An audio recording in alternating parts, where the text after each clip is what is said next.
Hello everyone, how are you doing? I hope that you are doing so very well. I hope you like this new setup. I rearranged my entire room so I can film by my shelf. I'm just excited to be in front of my shelf. The beautiful shelf. I love it. I love it. Today I'm here to talk to you about the books that I read in the month of July. I read 9 books in the month of July, which is a step down from 22, but I think 9 books is still pretty great. The first book that I read this month was Unwind by Neil Shusterman. I was recommended this by Raylene over at Padfoot and Prong 07, and overall I enjoyed this. There were a lot of characters. At the beginning I didn't really like them, but they really grew on me, and then when we came to the close of the book I was like, alright, I like you characters, you're pretty good. However, the plot was a little bit everywhere. The plot didn't really work for me. Though I did have some issues with the plot and how religion was portrayed, though that corrected itself towards the end of the book, I overall really enjoyed it. I think it's a really important topic to talk about because of the questions it brings up, but I just kind of liked it alright. I gave it a 3.5 out of 5 stars. The next book that I read was Miss Marvel Volume 1 by G. Willow Wilson, and forgive me for mispronouncing this, Adrian Alphona, which I freaking loved. I haven't really read a ton of graphic novels because in my head I haven't justified spending the money on them, but my library had a ton of things available like right at the moment that I was looking for them, so I was like, yes,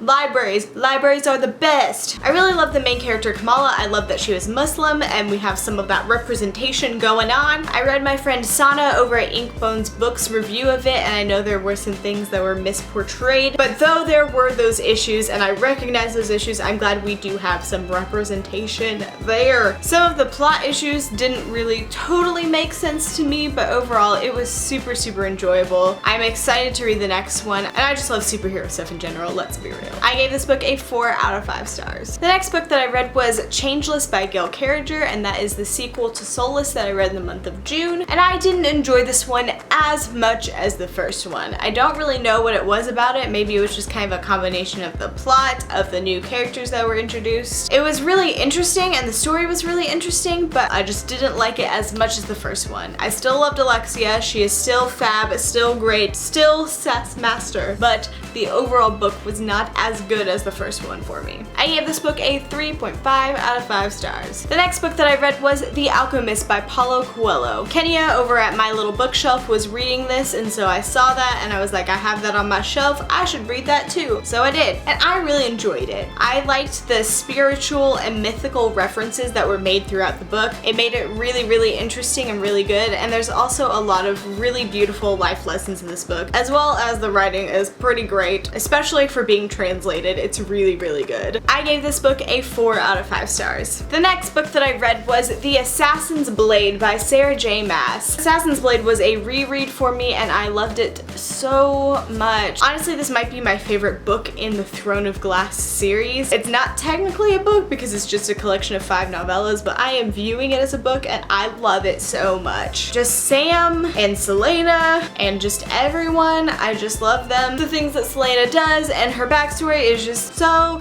good. I love it. I love it so much. Obviously, I gave this book 5 out of 5 stars. All the feels, all the time. So good. The next book that I read was Scott Pilgrim's Precious Little Life by Brian Lee O'Malley, and I loved this so much. I've seen the Scott Pilgrim movie, but I feel like I need to see it again to fully appreciate it, but I think I like the graphic novels even more than the movie. The art and how things are done in it, I don't want to give it away, but they're just so clever and so well done. The art, words. It's really quirky, really wonderful. I don't know what else to say about it besides the fact that it's really good and I can't wait to read the rest of them. I gave this book a 5 out of 5 stars. The next book that I read was Sense and Sensibility by Jane Austen. This is the 3rd Austen book that I've actually read. I've seen almost all of the movies or BBC miniseries or really anything. I think that I loved this book the most. I've seen the movie with Emma Thompson, which I really enjoyed, but I think I liked the book even more. The men in this book,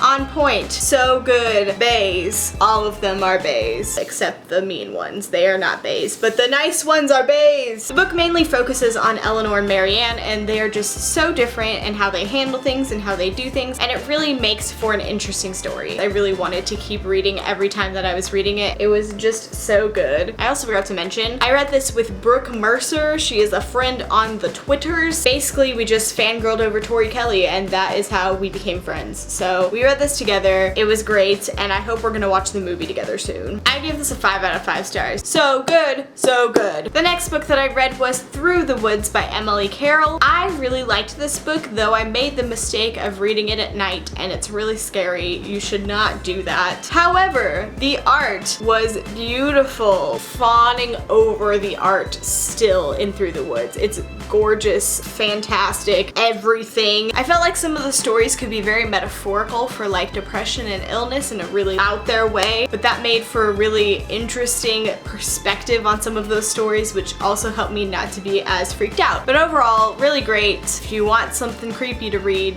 this, because yeah, it's real creepy. I give this book a 4 out of 5 stars. And the last book that I read on my Kindle, and that was The Coldest Girl in Coldtown by Holly Black. I was like, I've heard good things about this book. I've heard about it from a lot of different people. I'll pick it up. And it was alright. It wasn't as good as I was expecting it to be with the raving and loving that a lot of people have given it. It was just kind of like, Holly Black's writing and her setup for this paranormal world are phenomenal and fantastic, and I loved that part of it. I enjoyed the characters. I didn't really love them, but I enjoyed them. The problems I had were with the plot. It's probably because the book is so short and it's a standalone, but there were so many things that were so underdeveloped. A lot of plot devices and a lot of things just happened really fast. Like, there was a lot of setup for about this much action, and it didn't really make sense that the action took place in that short of a time span. And the characters, though I did enjoy them and did enjoy reading them, there wasn't really a lot of development with them. I feel like this book could have had that, and a lot of things could have just made it a lot better than it was. I still enjoyed it, but it just wasn't the best for me. It definitely did not live up to the hype for me. I gave this book a 3.5 out of 5 stars. And that's it. That was my wrap up. I hope that you enjoyed it. Let's mix it up a little bit. Let me know down below what your least favorite book you read in the month of July was. I want to know what books I should avoid, what books I should get away from. Bye. Bye, Felicia. Thank you so much for watching this video, and I'll see you next time. Bye.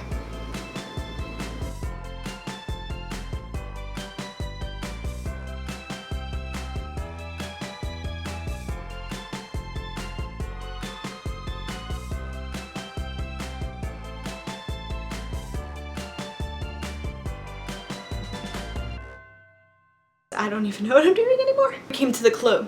I just hit myself. Oops.